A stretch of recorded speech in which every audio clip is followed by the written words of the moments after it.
छोटी बात तो नहीं है, इसमें कोई डाउट नहीं है। मैं भी इस पार्ट आप ही के जैसा हूं। यहां आकर बोलना दरबार में, और गुरु जी महाराज बैठे हैं यहां पर, सब सुन रहे हैं अभी भी, यहां आकर बोलना उनकी बड़ी बख्शिश है। पर एक लाइन उनकी समझ में आई, सत्संग करने वाले का भी भला और सत्संग सुनने वाले का भी भला। तो शायद ये मैसेज सब संगतों को था कि सत्संग शेयर किया करें। आपके पास अभी सत्संग नहीं बना, कई तो आंटी ने ये भी कहा कि अंकल, अभी गुरु महाराज को कहा कि गुरु महाराज अभी ना हमारी कुछ अरदास चल रही है, अभी वो पाइपलाइन में है, जब पूरी होगी तो हम आके शुक्राना करेंगे।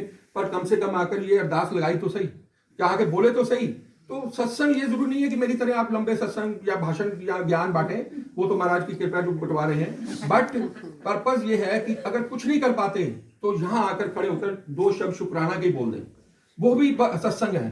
पर जैसे जैसे आप इस प्लेटफॉर्म पे आना शुरू हो जाएंगे, कल आंटी अंकल के कई, मुझे लगता है अभी आगे से कई आंटी अंकल अपने आप खड़े हो जाएंगे। हमें कहना पड़ता था अंकल कोई आइए कोई आइए, तो कल का एक शुरुआत की महाराज ने कि शायद एक झाका निकल गया और इधर आकर उनको महाराज के दरबार में उनके सामने अपनी कमियां बताने का मौका मिला।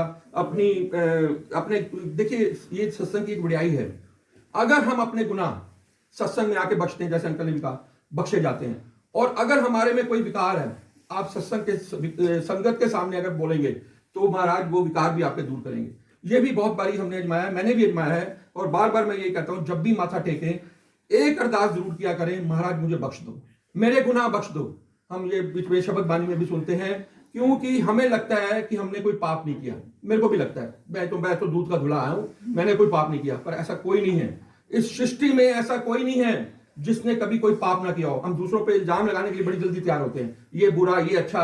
एक व्हाट्सएप के बाद उसका ट्रैक्टर का पता नहीं है, पर एक व्हाट्सएप आया, ये अंकल ठीक नहीं है, सारे बोल ये अंकल ठीक नहीं है, अंकल ठीक नहीं, समझा नहीं कुछ। पर ये हमारी कोई निंदा की बात आती है। इन्हीं विकारों से हमें लड़ना है। आज 26 जनवरी है, देश के सिपाही हमारे लड़ रहे हैं, हमें यहां लड़ना है, हमें अपने आप से लड़ना है, हमें अपने विकारों से लड़ना है। आज 26 जनवरी के लिए मैसेज समझ लीजिएगा, हम रोज जंग लड़ रहे हैं, हमें जंग लड़नी है अपने से, अपने विकारों से।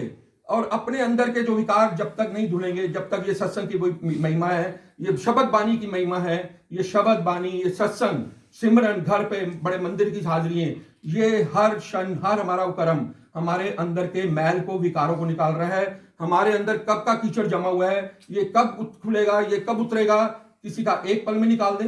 ये तो महाराज तो कुछ भी कर सकते हैं, इनके हाथ में तो सृष्टि के मालिक है। जहां कईयों को महीने लग जाए, 6 महीने लग जाए, 6 साल लग जाए, 6 जन्म लग जाए, पर ये ही मेन सत्संग का है कि महाराज हमें विकारों से निकालिए। काम, क्रोध, मोह, माया, ये तो हम सुनते आए हैं। इस युग में 1-2 विकार और ऐड हो गए थे, निंदा और ईर्ष्या। तो ये 7 विकार आज बन चुके हैं। इन 7 विकारों से वो सिपाही देश पे लड़ रहे हैं। हमें एज ए संगत अपने आप से लड़ना है, अपने विकारों से लड़ना है, और इनके अरदास करनी है कि महाराज हमें इन विकारों से निकालिए। और यही विकार जैसे जैसे निकलेंगे, आपकी सोच बदलेगी, आप पॉजिटिव होंगे।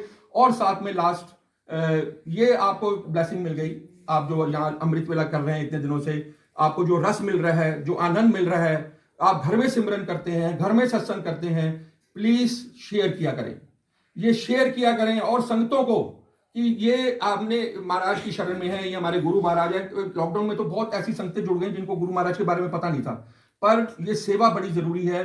और ये महाराज अपने शब्दों में भी कहा करते थे, आंधे रहा करो, शब्दों संगत जोड़ो, संगत जोड़ो और हाजिरी लांदे रहा करो। 2 वचन थे महाराज के बड़े इंपॉर्टेंट, कि जब सृष्टि के मालिक खुद बोल रहे हैं कि संगत जोड़ो, उनको क्या जरूरत है, वो तो 1 मिनट में जितनी मर्जी, ये भी एक सत्संग है, कभी फिर होगा तो एक मिनट में कितनों को जोड़ दें। पर हमारे कल्याण के लिए वो आए हैं, हमें ये पता लग चुका है, हमें रास्ता दिखाने के आए हैं इस युग में, इस हिसाब से।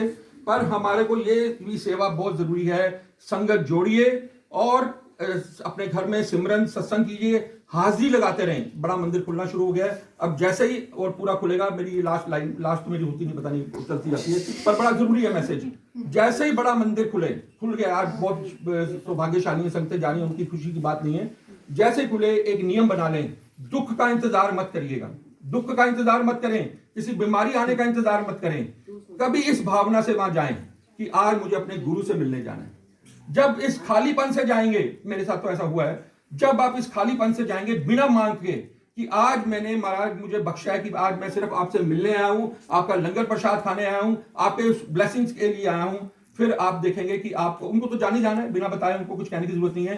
पर जब आप ऐसी अवस्था से जाना शुरू कर देंगे, वो दिन नहीं आएगा कि आपको बीमारी के लिए जाना पड़े, कोई दिन नहीं आएगा आप दुख ले जाओगे। वही है सुख में सिमरन सब दुख में करे ना कोई।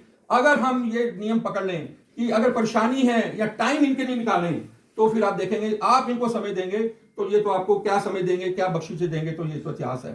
तो बहुत बहुत शुक्राना महाराज। जय गुरु।